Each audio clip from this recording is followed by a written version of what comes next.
Assalamualaikum warahmatullahi wabarakatuh. Selamat datang kembali di channel Radius Matematika, channel tempatnya tutorial belajar matematika. Oke, kali ini kita akan belajar tentang materi kelas 10, yaitu kita melanjutkan materi tentang nilai mutlak. Kalau kemarin kita sudah mempelajari tentang ini, ilustrasi ke beberapa nilai mutlak ya. Yang pertama kemarin ilustrasi terkait dengan permainan, yaitu permainan lompat ke depan dan lompat ke belakang. Kemudian ilustrasi yang kedua terkait dengan ini, simpangan ya, simpangan, terkait dengan simpangan, yaitu simpangan pada statistika matematika, seperti itu. Kemudian sekarang yang akan kita pelajari adalah terkait tentang cara menuliskan nilai mutlak berdasarkan definisi nilai mutlak. Definisi nilai mutlak itu seperti apa? Dengarkan penjelasan saya. Jadi silakan LKS-nya dibuka untuk kelas 10 halaman 6 ya.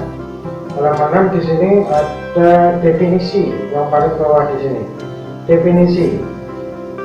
Saya tuliskan saja definisinya. Definisi nilai mutlak.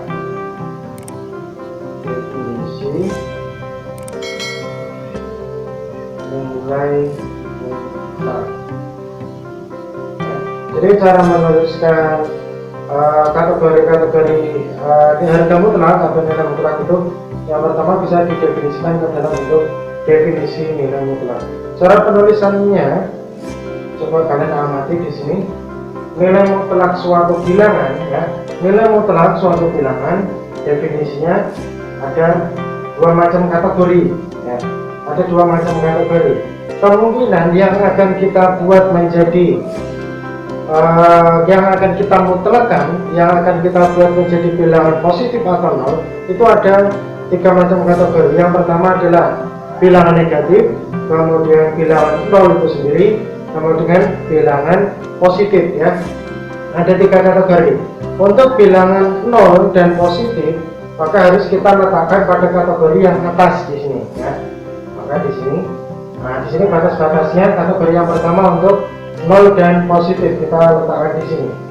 Kemudian untuk bilangan yang negatif, kategori negatif kita taruh di bawah seperti ini ya.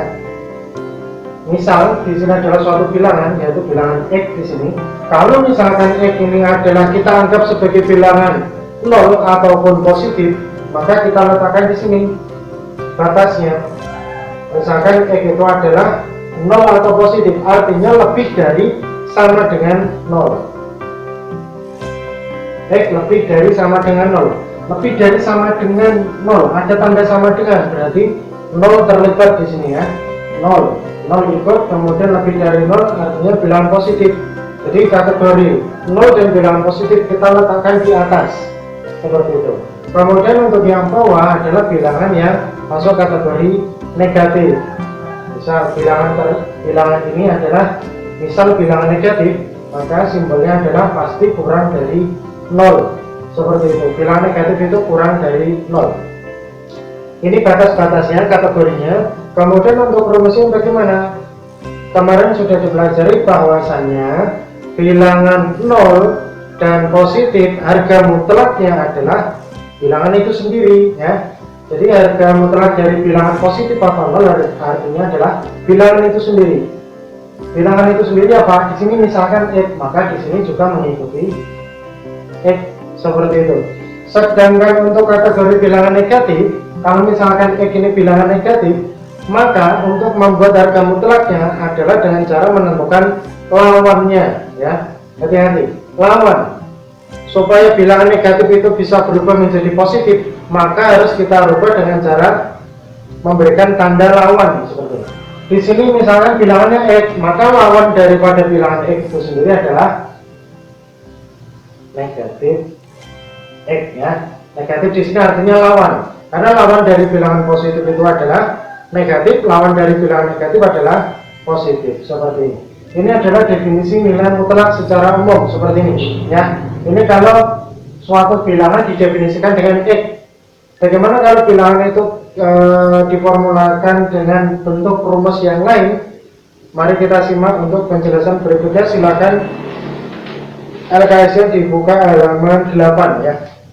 Halaman 8. Nah, misal saya ambil contoh untuk yang contoh soal nomor 2 di sini. Ya, contoh soal nomor 2, bagaimana kita dapat menuliskan bentuk nilai mutlak ini ke dalam bentuk definisi. Ya, silakan disimak.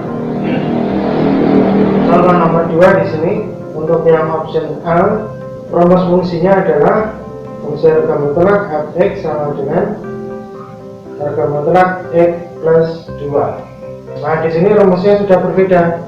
X plus 2 ini kita anggap sebagai sebuah bilangan, ya.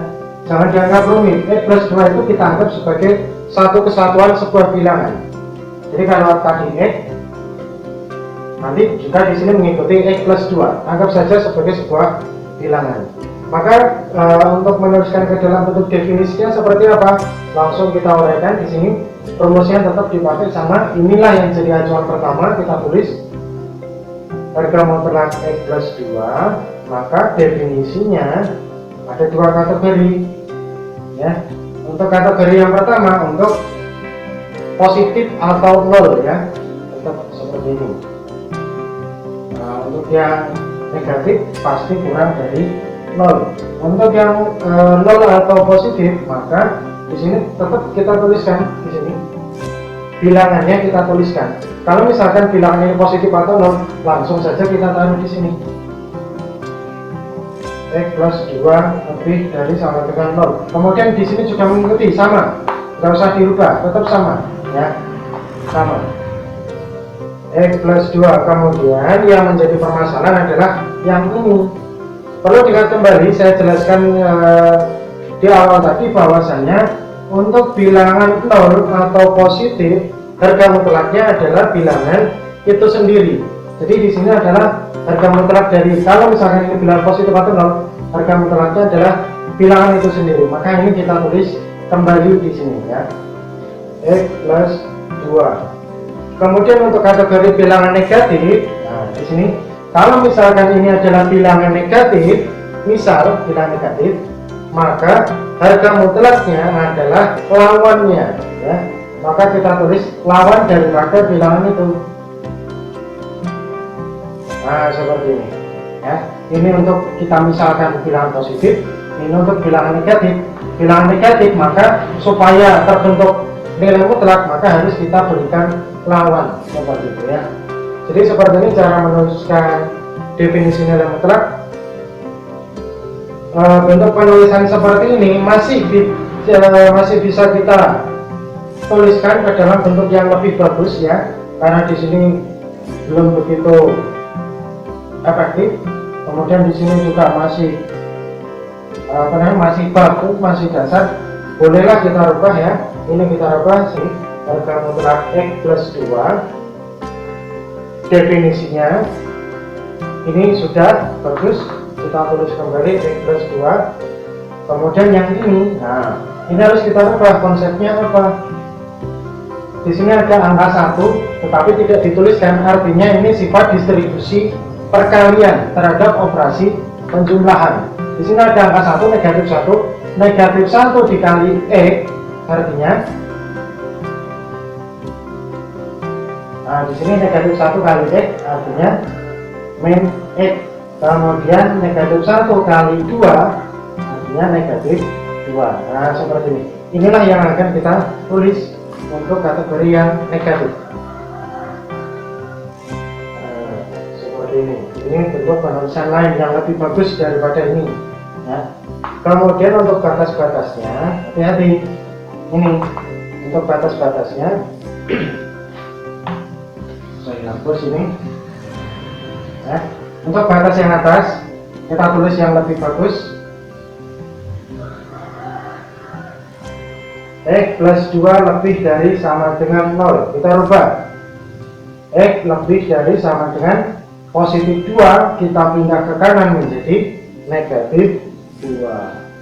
Nah inilah yang akan dipakai. Artinya X itu berapa supaya hasilnya masuk kategori bilangan positif atau 0, maka nilai batasnya adalah saat X lebih dari sama dengan negatif 2, seperti itu.